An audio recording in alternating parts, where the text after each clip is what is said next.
What an absolutely gorgeous day to be out in the woods. So I'm getting ready to do an overnight to another abandoned pond, and I'm going to do some gear testing along the way. I've got the new GoPro Enduro batteries, the ones that are supposed to be cold resistant, so we're going to test that. We got a few other pieces of accessory gear that we're going to test, so come along. And while we're on the subject of hiking and all that, I have some new swag, some new channel swag that I made. And I hate the word swag. Actually, I have some new channel stuff in my Teespring store, and it's in the description below. I've got a hoodie, I've got a shirt, and a few other things that you might be interested in. If not, that's fine. I just wanted to make them available. It's really the first piece or pieces of channel gear that I've created. So check it out if you want to, and let's go get in the woods. Okay, we are heading out, and the first part of this is on the Cope Hollow Trail, but we're not going very far, but we're going to veer off the trail at some point. But like I said, it's just a beautiful day. Absolutely gorgeous to be out here. Look right here. Trail 218. Cope Hollow. Hoosier National Forest. Oh man, gorgeous. It's actually gonna rain tomorrow, I think. Of course it is. I should also mention, this is one of the first solos I've done in a while, and I'm pretty excited about it. So enough talk, let's get hiking.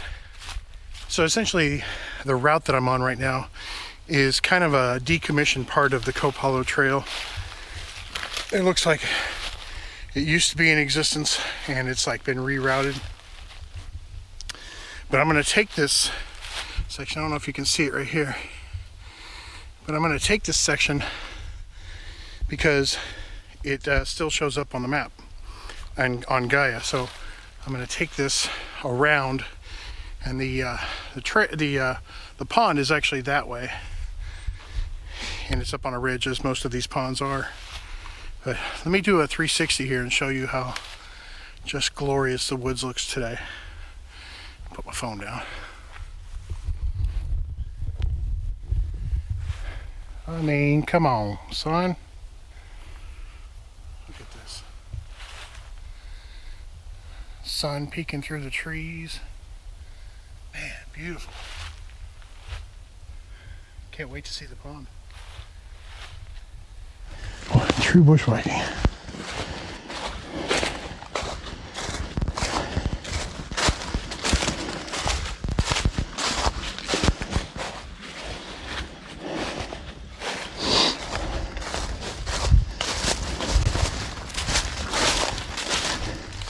So I'm thinking I might just bypass all of this and cut straight across that area, so I don't have to go through all the brambles around this route.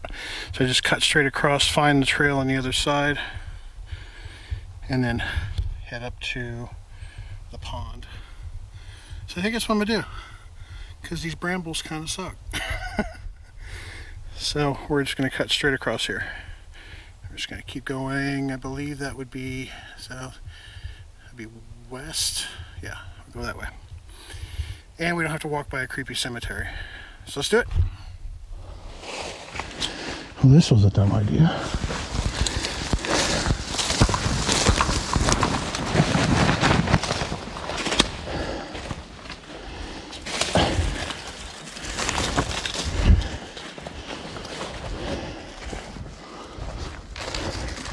Okay, we found the other back side of the trail. Let me show you this.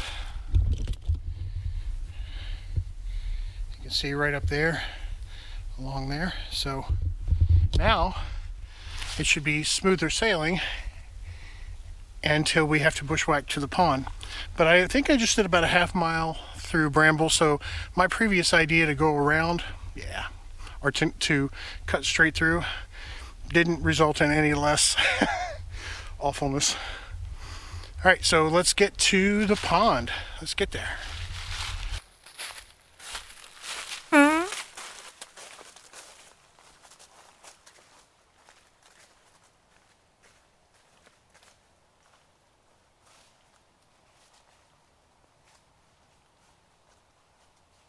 Okay, so we've arrived at the split where we're going to leave the trail again.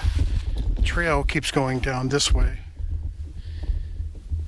And we're going to go this way because we have to climb up to 800 feet, which I'm sure is the top of this next ridge over here. And that's where the pond is, so we're going to go that way. Let's do it. So, what's interesting about this is that I just came up this is an old forest road, and then there's one coming down right here, and it goes around that way, but they intersect. It's just interesting seeing all these old forest roads that are no longer in use. But the pond is that way, so we're just going to keep on this direction. Keep going till we get there. Not much further now. Okay, according to my map, I should be almost right on the pond, and it's tiny. So let me turn this around.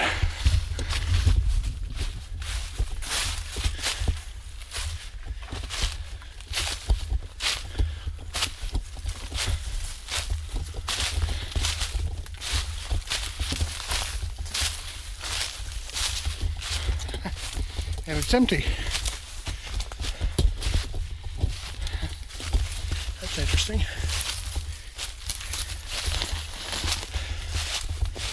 Yeah, it's almost empty.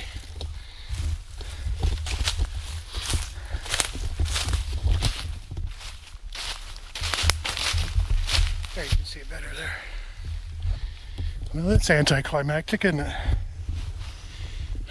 We're still going to camp by it, but almost no water in it. Well, here we are on the other side of it, the water side. That's left of water. Man, I was expecting more. That's okay. Another one explored though.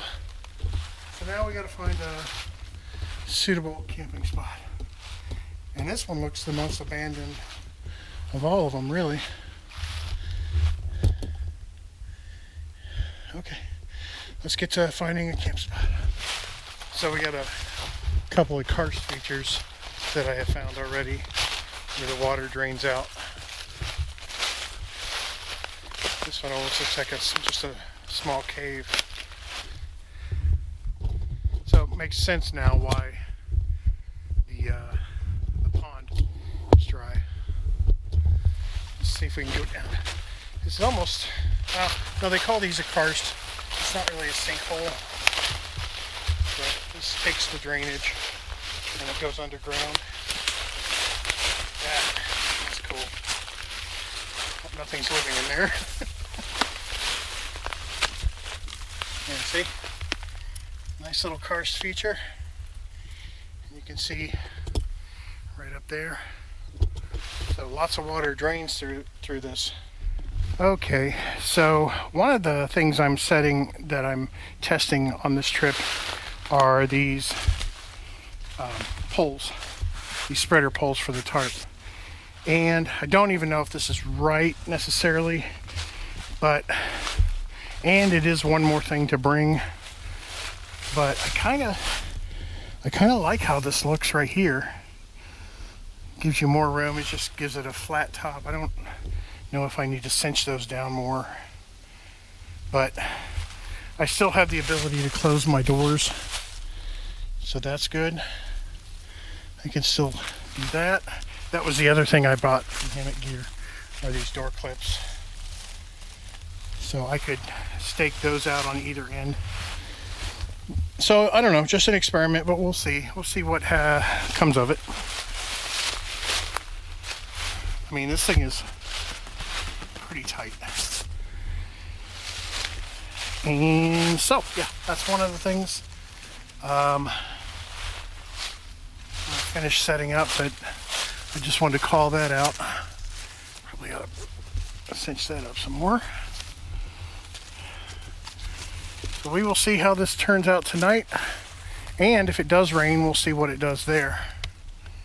But I like the area inside. Okay, one of the other things, and I'll probably get laughed at for this, and that's okay, this is just an experiment, But one of the other things I'm trying out is, I know that the under quilt goes into these hooks based on, you know, that's what they're for. But I wanted to try an experiment to see if I could keep my under quilt kind of directly under me and have it move with me. So what I have here, this is shock cord into a mitten hook into these tie outs. So what I'm trying to do is, like, when I get in and I compress the hammock down, keeping it from moving one side or the other. I'm probably not the first one to think of this. In fact, I think Brian Carlson did this too. But just want to see if it'll work. I want to see if it'll keep it under me, and I'll let you know that in the morning. But I've got on each end here, and they're adjustable on either side, so I can even everything out. Like I said, maybe a dumb idea. It's worth a shot, right? To stay warm, to keep that under quilt directly under you. I've adjusted it everywhere else, but you know, if you lay diagonally, the problem is you sometimes get your parts of your body outside of it. So that's why I'm doing this. We'll see if it works. Okay, so I know I mentioned earlier about the new GoPro Enduro batteries. I may have mentioned earlier, but I wanted to kind of talk a little bit more about this experiment that I'm doing with them. A lot of creators are out there putting them in their freezers because they're supposed to have increased cold resistance, and they're seeing how long they can record that way. I'm not really interested in that so much. Is the last time I was out on a big trip at Red River Gorge, the regular blue batteries that come for the Hero 9 and 10, they're just not cold resistant at all. So the next morning when we got up and they had been cold all night, I got 5 seconds maybe of recording. Same thing on the hike after that. So this is what the new Enduro battery looks like. It's black and white. It's the same milliamp hours as the regular, but through some sort of dark arts and wizardry, they're able to get longer record times and have more cold resistance.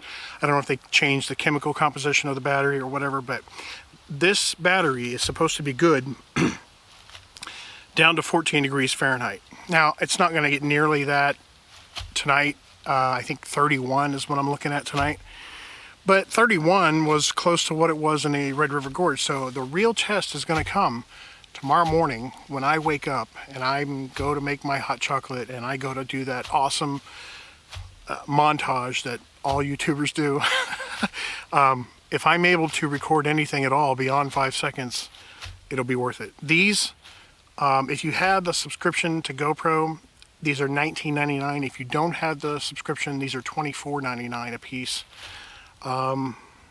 So this is one time where the subscription would be worth it. Now, that is $19.99, is the same price as the regular batteries. But we're going to try these out. I've got 3 of them. I got one in what I'm recording on now, which is the 10.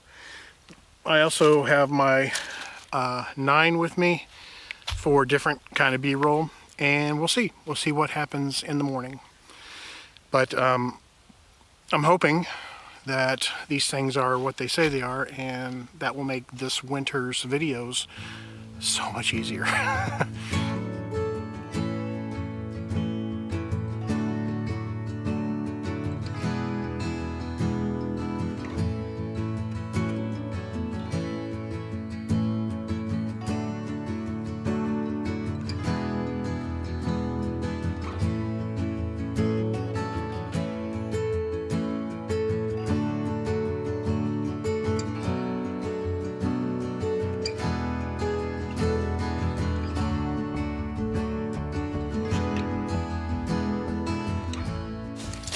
Okay, we're gonna take a walk back over to the pond and get one more look at it before the sun goes down. It's about 3 o'clock right now, so you know we're getting to the point where it's a little, it's gonna be getting dark soon. So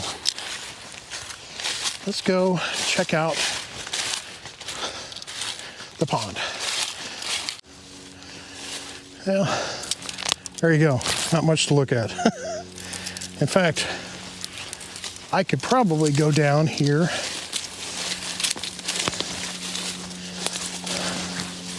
and I am officially standing in the pond. So yeah, I think the karst features that are nearby, I think they've drained this, or maybe it's just a seasonal pond. I don't know. I don't see any other reason why it would be dry other than the water being diverted away from it. So, but you know what? This is pond number 7. Actually, you haven't seen pond 6 yet because I didn't record that. I have to go back to pond number 6. But this is pond number 7 in the Charles C. Deam Wilderness. This is, you know, I don't know how long I'm going to keep doing these, but it's a lot of fun for me just to, you know, find my way around the Deam. I think now we'll go back to camp, which is literally 5 seconds away, and I will, I've got some snacks. I'm getting a little hungry, so have a snack before dinner. Dinner is actually Peak Refuel homestyle chicken and rice, and that's my favorite one. And I'm actually trying an alcohol stove on this trip, which I've done them before, I just haven't done it in a very long time. So I got a cheap one, Lixada. I have a Trangia, but I'm just trying this one out because it just intrigued me. So you'll get to see that here in a little bit. So let's go back. All right, we got the water boiling for dinner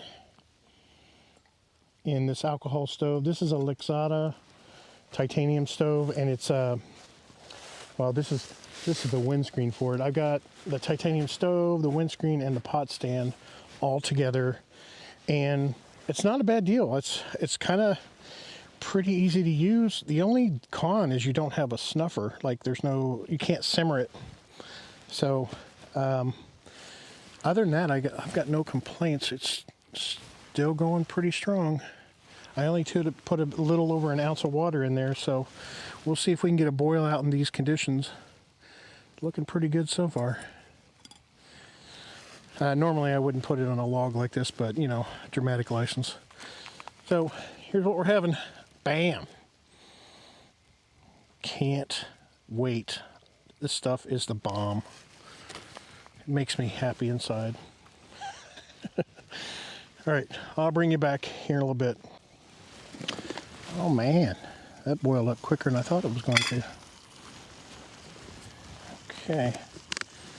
We're going to do this without burning our top of our hand, like we did with the jet boil stash. Here we go.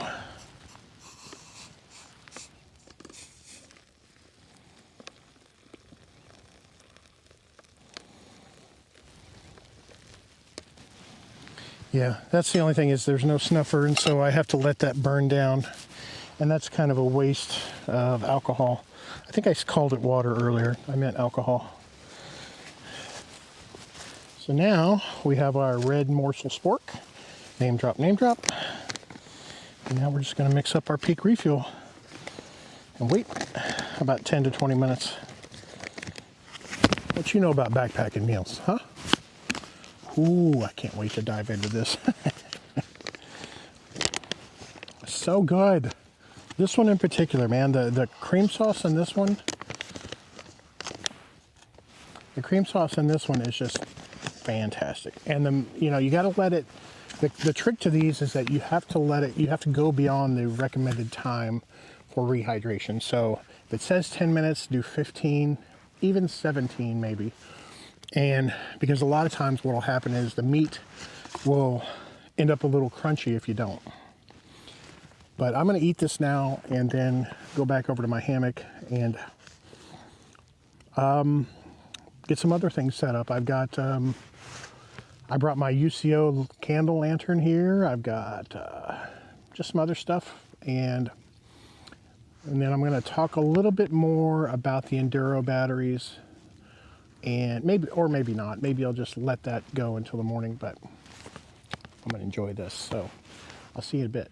Okay, it's about almost 5, and you can see I recharged the GoPro Hero 9, and it's at 100%. Now I'm going to turn this off, and I'm not going to touch it again until the morning. So it's not really scientific, but let's see what happens there. My other one, the 10, I'm going to be recording with, so I figured I'd do it on this one. So we'll see what this one looks like in the morning. Okay, since we're still talking about new gear, it's like show and tell in this video so far. So we're talking about new gear. I also picked up a Dyneema bag for my first aid kit, a proper first aid kit that won't get wet. Because on the last trip I went out here with me and the fellows, my first aid supplies did get wet, and I was like, nope, we're not doing that again. So yeah, proper first aid, and we're gonna keep it dry. Keep your powder dry. So another piece of new gear, because I shop a lot. Okay, bye.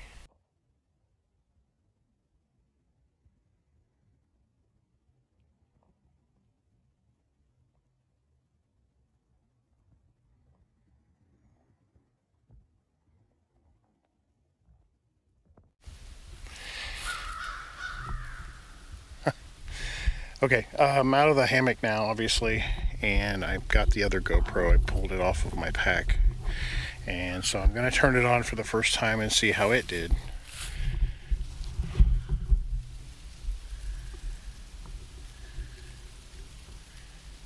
Okay, first of all, it turns on. That's a good thing.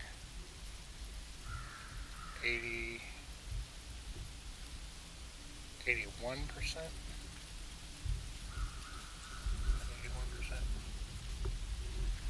I think the last I saw this, and I don't have my glasses. Yeah, it's 81%. The last I saw this was like 88% before I went to bed. So it only lost 7% battery overnight, exposed all night. So not a bad deal. Okay. Brr, let's get packing. Ooh, what a beautiful morning. Look at that. Just had to pause from taking down everything to appreciate this sunrise. That's what you got to do in life, man. You got to appreciate the sunrises and sunsets. We get all philosophical on you. Okay, all right. Got everything fixed up. No traces left. Let me show you. It's important to show it. This is where my hammock was. So you can't even tell I was here. Now we're ready to start the hike back out. Not a long hike, and I'm going to go a little bit different route, but this has been a lot of fun. Sometimes I just like doing solo trips, just to clear my mind, not to be on anybody else's schedule, you know. So let's get hiking. So you're not going to believe this. I was closer to the road than I thought I was. I found a real quick, easy way out. So now I'm just road walking or road hiking back to the horse camp. Man, what a good morning. Anyway, hope you've enjoyed this. I've been a little chatty in this one. Showed a lot of gear. But if you like this, you know what to do. Do those YouTube things if you want. And always remember, get out there and explore. And if you leave trash, you are trash. Peace.